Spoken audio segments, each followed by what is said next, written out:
So the 24 members of the NLRC are divided into 8 divisions. The NLRC does not decide cases en banc. There are only 2 instances when the NLRC sits en banc. Number 1, to promulgate rules and regulation. Number 2, to recommend the extension of the term of office of the chairman, the commissioner, and the labor arbiters to the president. Because the term of office of the members of the NLRC, including the labor arbiters, would only be from the time they are appointed until they reach the age of 65. But upon the recommendation of the Commission en banc, the President may extend that up to 70. But without such recommendation, ay hindi pwedeng ma-extend. Okay? Now, there are 8 divisions, 1, 2, 3, 4, 5, 6 are in Metro Manila, particularly Quezon City, to resolve cases decided by the labor arbiters dahil appellate body ang NLRC doon sa Metro Manila at the entire Luzon, including Calabar Zone. Now, for Division 7, that's located in Cebu City, for all the cases naman, decided by the arbiters in the Visayas area.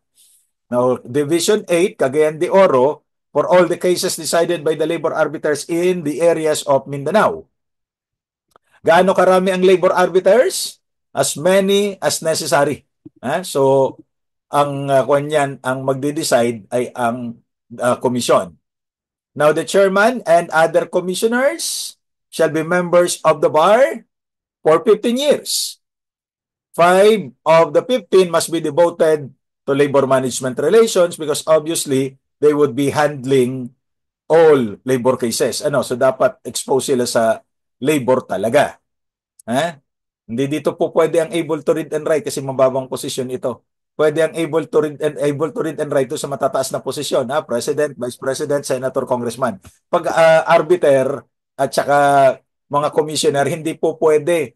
Ang arbiter ay dapat sila ay nasa 10 years in the practice of law. 5 of the 10 must be devoted to labor management relations. Okay? Ito na sinasabi natin kanina, hanggang 65 years old lang, but upon the recommendation of the Commission en banc, the President may extend that up to 70.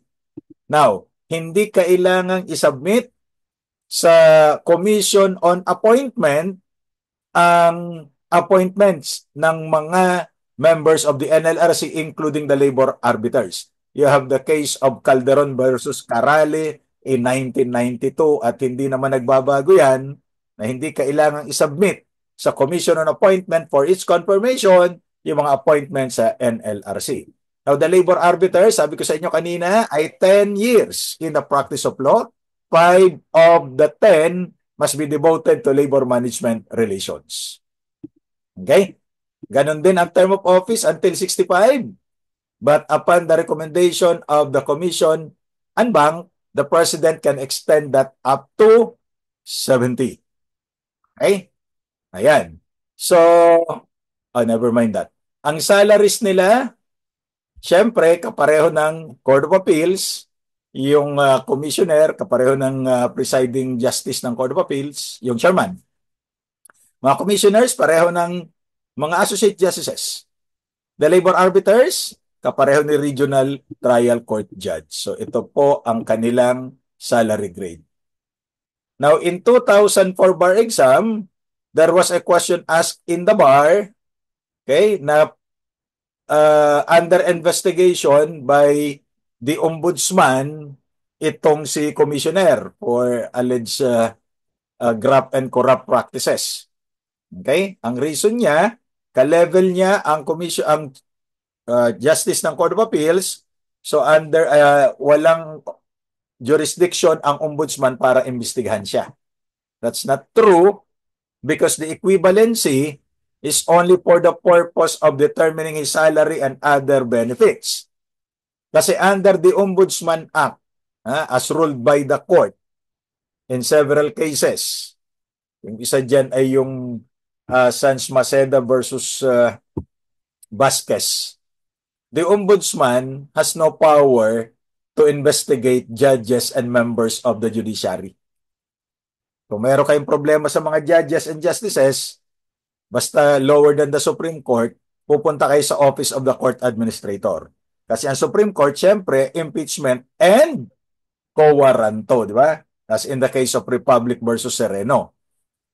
Ang kiniklaim nitong si Commissioner, ay equivalent rank niya yung Court of Appeal, so dapat hindi siya pwedeng imbestigahan ng Ombudsman.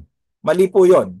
Ang equivalency niya lamang ay yung kanyang benefits, salaries, but still, the NLRC is under the Executive Department, not Judiciary. Okay? So, the NLRC is an attached agency to the Department of Labor and Employment, but you do not appeal the decisions of the Commission to the Secretary of Labor. Hindi ginagawa yan. Mamaya, pag-usapan natin yan doon sa appeal. Okay? So, ano-ano ba ang mga kaso na maaaring isampa sa labor arbiter para sa kaalaman ng nakararami? Of course, law students like you know this. But for everybody else consumption, ayan po, unfair labor practice, ang haba, di ba? Yung illegal dismissal. We'll discuss them individually later on. Money claims, however, if accompanied with a claim for reinstatement. Di ba? Pag walang claim for reinstatement, ay hindi rin magkakaroon ng jurisdiction sa labor arbiter. Yung damages, that's number 4 na under Article 224, ang basis natin dito, ha? Claims for actual, moral, exemplary, and other forms of damages arising out of employer-employee relationship. So you have to establish the existence of employer-employee relationship para magkaroon ng jurisdiction ang labor arbiter over claims for damages. Okay? And then the legality and illegality of strikes and lockout under Article 279. O buti naman nilagay na yung 279 kasi nakalagay pa rin sa Labor Code, 264 yan eh. But because of the renumbering, 269 na 279 na ngayon yan. Then, money claims out of employer-employee relationship provided lumagpas ito ng 5,000. Kasi 5,000 and below, kay regional director yan under Article 129. Okay? Now, hindi kasama sa jurisdiction ni arbiter yung Social Security, sa SSS yan. Medicare, wala na tayong Medicare. Yan ay sa PhilHealth. Yun na ngayon yun. PhilHealth. PhilHealth, no? Then, maternity benefits, syempre, pag babae manganganak at nagtatrabaho, may maternity leave, SSS yan. Okay? And then, ano pa? Yung wage distortion under an organized establishment if the establishment is unorganized. Napag-aralan natin yan sa Article 124, hindi ba? Kasi pag organized, you go to the grievance machinery and thereafter voluntary arbitration. Then, yung pagpapatupad daw ng compromise agreement. Of course, kung nagkaroon kayo ng compromise agreement because under Article 233 of the Labor Code, you can enter into a compromise agreement at any stage of the proceeding in labor cases. Diba? By entering into reciprocal concessions, parties prevent a litigation or put an end to one already commenced. Yan ang sabi ng Article 2028 of your Civil Code. And then, dinagdag ng batas ito, yung Article 200, yung Republic Act 8042 as amended by Republic Act 10,022. Ano yon? Money claims of OFWs. Okay? So yan po ang mga, at iba pa, siyempre, yan ang jurisdiction ng labor arbiters. Okay? So we will be discussing unfair labor practice much later. But in terms of wages, rates of pay, hours of work, other terms and conditions of employment, make sure that it is accompanied with a claim for reinstatement. Kasi kung wala namang claim for reinstatement, hindi nyo pwedeng dalhin kay arbiter yan, therefore, who has jurisdiction? it's the regional office. Because that would be under Article 128, the visitorial and enforcement power of the regional office. Okay? Ayan. So, yun. Tingnan nyo yung exception. Itong mga ito, hindi ito nakapaloob sa kapangyarihan ng labor arbiter.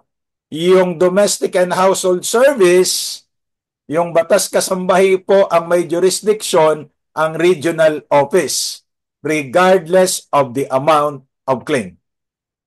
Okay? So regardless of the amount of claim, basta kasambahay, yan po ang may jurisdiction ang regional office. At syempre, para malaman kung sino ang kasambahay, you go to Section 4 of Republic Act 10361. Okay? So, maliwanag tayo dito mga kapatid at kapanalig sa pananampalataya. Tatandaan nyo mga yan for purposes not only of your examination but also of the bar exam. So, take a look at the contempt powers of the arbiter, the NLRC. Yan po ay, ano bang ibig sabihin ng contempt power? Ito ay plenary power to enforce obedience. But it must be exercised judiciously and sparingly, not vindictively. So under Article 225, 218 pa ang nakalagay dyan dahil yan ay lumang provision, may direct at indirect contempt powers ang labor arbiters at ang NLRC. Dati-rati kasi, kapag quasi-judicial bodies like NLRC, hanggang direct contempt lang. Pag indirect contempt, you have to file it with the RTC. Now, in the case of Robosa versus NLRC, ay both direct and indirect contempt ay meron ang NLRC at ang mga labor arbiters. Okay? So, technical rules are not binding according to the to the Labor Code, Article 227. What are these technical rules of procedure? These are tools that must be used in the production of proof, in the ascertainment of truth. Why? Ano sabi ni Julius Caesar at ng mga Romans? Veritas vos liberabit. The truth shall make you free. Okay? At basic is the rule in evidence that each party must prove his affirmative allegations. But while technical rules are not binding, not strictly followed at the NLRC and the labor arbiters, this does not exactly mean that we will not be proving our affirmative allegations. Why? Bare allegations are not enough. They must be supported at least by substantial evidence. That's the quantum of proof required in labor cases, no? Ayan. So, masyadong mainit sa lugar, palamigin natin. Siguro nag-allergy, ano? Ayan. So, an example of a technical rule that we set aside in labor cases ay yung pong Article 228. That technical rule says that only lawyers are authorized to appear representing clients before a tribunal or courts or body, no? Administrative agencies for that matter. However, under Article 228 of the Labor Code, non-lawyers may be allowed to appear before the commission or any labor arbiter under the following conditions. Number one, if they represent themselves. Of course, you have to understand na ang employee na pupunta kay arbiter ay tinanggal sa trabaho. So kung tinanggal ka sa trabaho, wala ka ng sweldo. Eh di kung walang sweldo, walang pera. Tapos i-require ka pa na mag-hire ng abogado. Ilan lang kaming abogado pumapayag ng libre ang appearance, ano? Ayan. So, hindi natin i-require. Kasi wala na nga siyang pera, natanggal sa trabaho eh. What about the employer? Eh pwede naman siya magbayad. Kahit na sinong abogado, pwede niyang i-hire. Well, in the essence of equal protection, pinayagan mo yung employee na walang abogado, eh di payagan mo rin si employer na walang abogado. Di ba? Yun. So, equal protection tayo at saka Kapag ka pinayagan, ni-require mo ang employer na magdala ng abogado, may advantage na siya over the employee na not represented by counsel. Hindi ba? Now, if they represent their organization or members thereof, of course, maghigpit kayo dyan. Dapat meron niyang authority to appear like board resolution, secretary certificate, or written authority that he is representing a member of the organization. Now, the Supreme Court as early as 1997 added one more. If that person appearing who is not a lawyer is a duly accredited member of any legal aid office duly recognized by the DOJ and the IBP in cases referred to them. Okay? So, pwede yan. Ngayon, pwede rin dito yung Rule 138-A as amended. Yung Clinical Legal Education Program ng mga law schools as required by the Supreme Court for you to take the bar exam starting 2023. But for those who graduated before 2023, hindi requirement ito. Now, kung ang nag-appear ay hindi abogado, natural, wala tayong sisingiling attorney's fees. Dahil abogado lamang ang pwedeng bayaran ng attorney's fees. Okay? Ayan. O, ngayon, sandali lang uli ha. Ay 5 calendar days. Hindi katulad yung desisyon ni arbiter, no, na iaapila ninyo sa NLRC within 10 calendar days. So this is now the case flow. I think you have already seen some of this, but let me present this again to you na magsisena muna ito. Ay sena, single entry approach pursuant to Republic Act 10396 in reviving Article 234 of the Labor Code. Ano yon? Mandatory conciliation. That in all labor cases, bago magkaroon ng formal hearing, hindi naman kasi nagtatrial dyan, you have to undergo a 30 days mandatory period. That if the parties could agree, then the case is disposed based on the agreement by the parties. This Article 234, implemented by the Department of Labor via the so-called single entry approach, Department Order 107, Series of 2010. Now, hindi nagkasundo, that's the time it is forwarded in the case of illegal dismissal to the labor arbiter. Under Article 224, from the time the case is submitted for resolution, meaning position papers have been filed, gusto mag-reply, you can file your reply. Gusto mo pang sagutin yung reply, you can file your rejoinder. The labor arbiter will say it's now submitted for resolution, 30 days lang para magdesisyon. Okay? So, yung matatalo dito ay siyempre hindi pwedeng mag-file ng motion for reconsideration. You have to file an appeal to the NLRC. That's within 10 calendar days. Of course, you have to remember the requirements for the perfection of your appeal. Because if your appeal is not perfected, then the period will not stop. It would continue to run. So magiging final and executory yan. Okay? Pagkatapos, natalo pa rin, even if the appeal was perfected, like you do not file a notice of appeal na, you file a memorandum of appeal directly, and if the employer is the one appealing, siya yung appellant, mag-pose siya ng ban. Cash ban or surety ban? Ano ba yung surety? Pag nanalo ba sa loto, ang tawag doon, surety?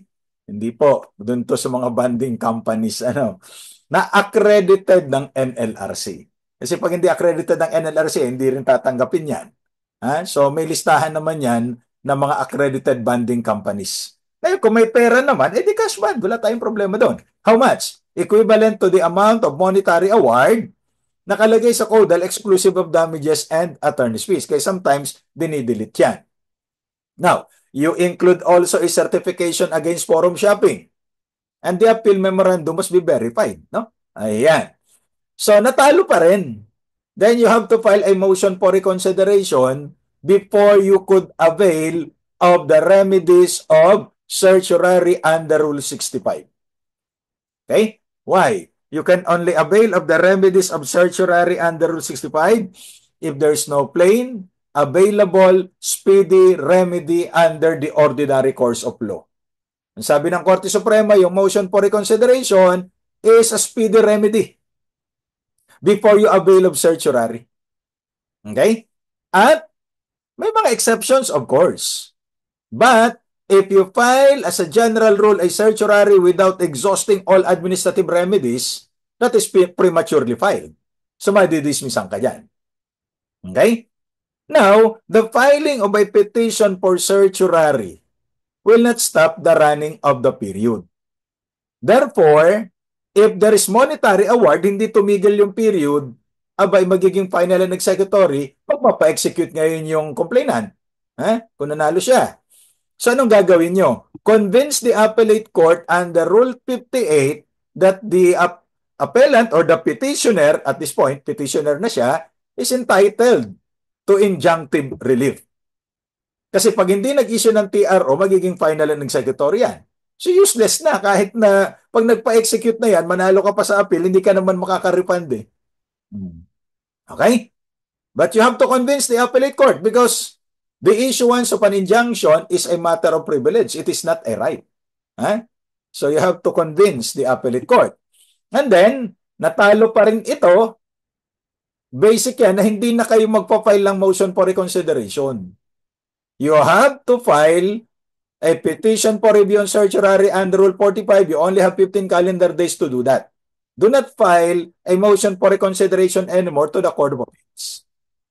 Okay? And under the Constitution, the Supreme Court has 24 months to resolve it. Di nga lang natin alam kailan magsisimula yung 24 months. Only the court knows. Ngayon, before, from the NLRC, dumediretso tayo doon sa Supreme Court on certiorari under Rule 65. But this is a doctrinal case which says that from the NLRC, you do not go directly to the Supreme Court utilizing the remedy of certiorari under Rule 65 because that is a concurrent jurisdiction between the Court of Appeals and the Supreme Court. So you have to observe the hierarchy of courts. So dahil sa kasong ito, medyo natagalan, nadagdagan ng 2 to 3 years ang lifetime ng isang labor case. Okay? Now, when you are utilizing certiorari, you have to allege grave abuse of discretion. Okay? Incidentally, yung decision ng St. Martin Funeral Homes, Sebastinian Office of Legal Aid, ang abogado dyan nung complainant, si Bienvenido Aricayos. Ito yung kopya nung decision. Why? Well, for quite some time, I used to be the director of the Sebastinian Office of Legal Aid ng San Sebastian College of Law. At yung Office of Legal Aid ng Baste ang tumulong dito kay Bienvenido Aricayos. Kaya lang, 1995 na i-file yan eh. Pagdating ng 1998, may desisyon ng korte pero pinababalik sa Court of Appeals because of the doctrine of hierarchy of courts. Now, what do you mean by grave abuse of discretion? Ito daw yung whimsical and capricious exercise of discretionary power. In the case of the NLRC, when its findings and conclusions are not supported by substantial evidence, which refer to the amount of relevant evidence that a reasonable mind might accept as adequate to justify a conclusion. Okay? So you have to allege that. Now, ito rin ang sinasabi ng 2015 ng Protective Maximum Security Agency versus Puentes. That in labor cases, if the petitioner before this court can show grave abuse of discretion on the part of the NLRC, the assailed Court of Appeals ruling in the Rule 65 proceeding will be reversed.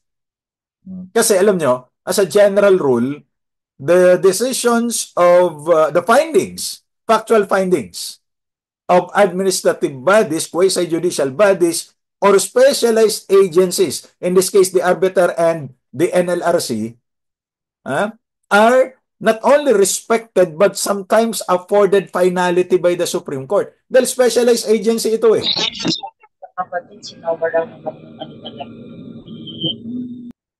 Okay. Sorry for the interruption. Now, when going to the Supreme Court, you have to use Rule 45, not Rule 65. Yan din yung sabi noong 2022 doon sa Zonyo versus First Quantum Leap Security Agency. Okay? From the Court of Appeals, no need to file a motion for reconsideration when your petition for certiorari was denied. You go to the Supreme Court, but remember, only on pure questions of law. Because the Supreme Court is not a trier of facts. Okay? There's a requirement to post bond para ma-perfect yung appeal sa either cash bond or surety bond in the amount equivalent to the monetary award in the judgment appealed from. Now, kailangan magbayad din ng appeal fee. Okay? If there is a finding of illegal dismissal, the labor arbiter would order the reinstatement of an employee. Now, the employer can do two things. Ang nakalagay sa Article 229 as you can see on your screens, at the option of the employer. Kasi ang usual reinstatement is let the employee go back to his former work, report physically. But sometimes the employer does not want to see the face anymore of that employee. Sabi niya, umalis ka na sa aking harapan, hindi na kita kailangan. O, di ba? Tapos babalik-balik ka. O, at the option of the employer reinstate in payroll. Yan ang masaya. Di ba? Kasi hindi ka magtatrabaho, pasusweldohin ka. And that is a decision belonging exclusively to the employer. The employer cannot insist that he be reinstated in payroll. Ang saya nun. Wala siyang trabaho, papasweldohin siya. And remember also that an order of reinstatement is immediately executory, even pending appeal. Kasi mag-a-appeal pa si employer. But the order of reinstatement is immediately executory. In fact, it is self-executory. You do not need a writ of execution to enforce the order of reinstatement. Okay? So, may mga employers na ayaw mag-reinstate physically or in payroll. What do you do if you were the counsel for the complaining employee? Ang gagawin nyo, hindi naman kayo magpapapulis niyan. Ano? Ang gagawin nyo, may appeal si employer. Mag-a-appeal yan eh. Kasi pag hindi nag-appeal, magiging final and executory yan. So mag-a-appeal. Ang subject of the appeal is the entire ruling. Even the reinstatement order. But the reinstatement order, despite the appeal, it is immediately executory. You do not need to ask for a writ of execution. Ayaw siyang i-reinstate ni employer, whether physical or payroll. What do you do? In your opposition or comment to the appeal memorandum, you state the fact that despite the order of reinstatement, which under the law and jurisdiction is immediately and self-executory, the employer refused and continue to refuse to reinstate the employee. Therefore, you pray, not Our Father or Hail Mary, you pray that he be deemed reinstated in payroll so that back wages would continue to accrue until finality of judgment. Kasi hindi malalaman ito ni arbiter at ng NLRC kung hindi nyo ipapaalam. Because to the mind of the arbiter, nag-order na siya, susunod si employer. Pwede nyo rin ipasite in contempt, kaya lang, sa practice, hindi naman makikinabang yung kliyente mo kapag na-cite in contempt yung employer, lalo lang magagalit yan. So ang gagawin nyo, pahagingan nyo ng contempt, pero your proper remedy is to make it known to the arbiter and to the NLRC particularly, dahil appeal na ito that despite the order of reinstatement issued by the labor arbiter, the employer refused to reinstate the employee, physical or in payroll. No? Ngayon, in case of payroll reinstatement, actually, itinanong din ito dun sa bar exam noong 2017. Kaya masyadong mahaba, skip natin. Ang sagot dyan, ito, kapag ka ni-reinstate yung employee sa payroll, ay di binabayaran mo, hindi naman siya nagtatrabaho. Diba? Ang sarap ng buhay niya. Sana all, binabayaran ng sweldo na hindi nagtatrabaho, Ayan. Na-reverse yung order of reinstatement. Pagdating sa Court of Appeals o kaya Supreme Court, legal yung dismissal. Therefore, hindi ka dapat ini-reinstate. Na-reinstate na in payroll. So, pinasweldo mo na, hindi siya nagtrabaho. Can you recover the salary that the employee has received? The answer is no. Okay? April 2003, Rocker versus Philippine Airlines. It was repeated in that case of Panoncillo versus College Assurance Plan. Walang reimbursement. But in 2007, December, sabi ng Korte Suprema, may reimbursement because that would be now a case of unjust enrichment on the part of the employee. Pinasweldo ka, hindi mo naman pala deserve. But wait, hindi nagtagal yan kasi noong January 2009, ang sabi ng Korte Suprema, even prior to Genuino, walang requirement na mag-reimburse siya. Bakit? It was the decision of the employer to reinstate the employee merely in payroll. So kasalanan niya yun. Di ba? There's a dearth of authority. Ibig sabihin, kulang ang otoridad na sumusuporta dun sa Genuino ruling na merong reimbursement. Why? The social justice principles of labor law outweigh or render inapplicable the civil law doctrine of unjust enrichment. Kaya yan ang sinasabi ko, kapag ka ang kliyente nyo ay employer, by all means fair and legal, pilitin nyo na talagang manalo kayo sa arbiter. Para kapag ka nanalo kayo sa arbiter, ang mag-aapila yung employee, walang monetary award. Di ba? So si employee naman, hindi naman siya magpo-post ng ban. Bakit? Wala namang i-award kay employer eh. Pero pag natalo kasi kayo sa labor arbiter, you have to post bond, you have to reinstate the employee, whether physically or in payroll. Pagka ganyan, i-reinstate yun na lang physically. Why? Para nagtatrabaho siya, sumusweldo siya. Deserve niya. Kasi kung i-reinstate nyo sa payroll, magsusweldo, walang trabaho. Kaya lang, alam nyo, there are instances. That's why, the codal provision gives that option to the employer. Reason? Kasi there are instances, huwag magagalit yung mga accountant sa inyo, ha? Yung accountant, pinaghihinalaan ng employer na malversing the funds of the employer. So, nawawala yung pera niya. So, tinanggal niya. Nag-file ng illegal dismissal. Sabi ni arbiter, i-reinstate. Tapos, nung i-reinstate, if you were the employer, would you reinstate that accountant of yours? Na wala ka ng tiwala? Position of trust yan, hindi ba?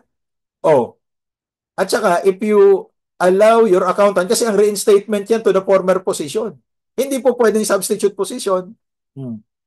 If you allow the accountant to be your accountant, once again, it's like allowing Dracula to guard a blood bank. Lagi nyo naririnig sa akin yan, hindi ba? Di ba? Kaya lang, pag na-reinstate mo naman sa payroll, huwag ka nang umasa na makaka-reimburse ka kahit manalo ka pa sa Supreme Court. That's the problem. Okay? So, later on, pag-usapan natin, paano kung di na talaga pwedeng i-reinstate? As in the position no longer exists. Maraming instances yan. 6 yan. O kaya, strained relations. Ano sabi ng Korte Suprema? Pay separation pay in lieu of reinstatement. How much? 1 month salary for every year of service. Okay? At syempre, alam natin na lahat walang forever. May hangganan. When the case has become final and executory, the decision has become final and executory, wala na tayong magagawa pa rito. You have to execute. Now, may sinasabi dito na motu proprio execution sa Article 230. But remember, huwag nyo nang antayin na si labor arbiter pa ang mag-motu proprio. Baka matagalan yan. Diba? Remember, you only have 5 years to file a motion for execution. To execute. Kailan ka magpa-file ng motion for execution? When the case has reached finality. Ito lagi kong tinatanong. How do you know that the case has reached finality? When there's an entry of judgment. How do you know that there's already an entry of judgment?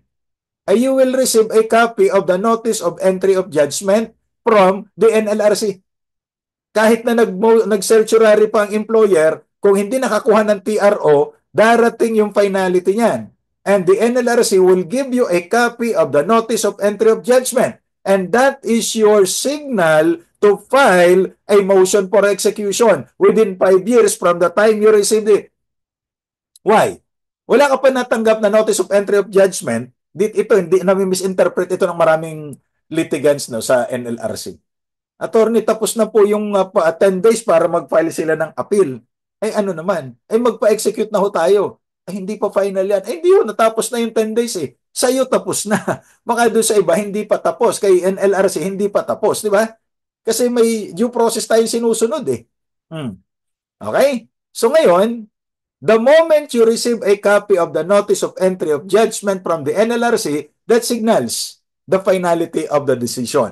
So you file a motion for execution, attach a copy of the notice of entry of judgment. Otherwise, magiging premature yan. Okay? So, within 5 years, magpa-execute kayo. Ordinary motion for execution. Now, darating, pag natanggap ni arbiter yung motion for execution mo, finding it in order, the arbiter will call for a pre-execution conference. So darating ka doon, siyempre, ikaw nagpapa-execute eh. Darating din yung abogado, kaya yung employer, normally the lawyer of the employer would come. Anong sasabihin? Oh, may motion for execution dito, sabi ni arbiter. Oh, bibigyan kayo ng time para mag-comment. Ano ang comment? Eh wala, may ano pa ho kami, may certiorari pa ho kami sa Court of Appeals. So how do you counter it? Tanungin mo yung abogado ng employer, meron ba kayong nakuhan TRO? Because if you do not get a TRO, we can execute pending appeal. Pinapayagan yan. I have done that so many times. Pre-execution, may certiorari sila, walang TRO nakuha kasi mahirap naman kumuha ng TRO. Therefore, sabi ni arbiter o submitted for resolution ito. Then after that, you will receive a copy of the writ of execution. You do that within 5 years. At syempre, kung kung may bond, madali. We will execute on the bond. Di ba? O, kausapin mo yung sheriff na kung walang bond ito, doon ang pahirapan. Kakausapin mo si sheriff para siya ang magsumingil. Siya yung sheriff eh. Siya mag-i-enforce niyan. O, di ba? O, lumagpas yung 5 years. Can you still execute? Yes, under Rule 39, Section 6, you still have 5 more years. But this time, it's not an ordinary motion for execution. It is what? An independent action for execution or revival of judgment. But make sure that it will not go beyond 10 years. Total, ha? Kasi ordinary motion, 5 years. Ay naglaps yung 5 years, another 5 years to file an independent action for execution or revival of judgment. Pag lumagpas yung 10 years na yan, ay wala na, stop ka na. Diba? Maaring papasok dito yung estoppel by laches, you sat on your rights. Ano? Under the Civil Code. Now, you have a writ of execution. Ang problema natin, nag-apply ng rehabilitation. Inaprobahan ng korte yung rehabilitation plan.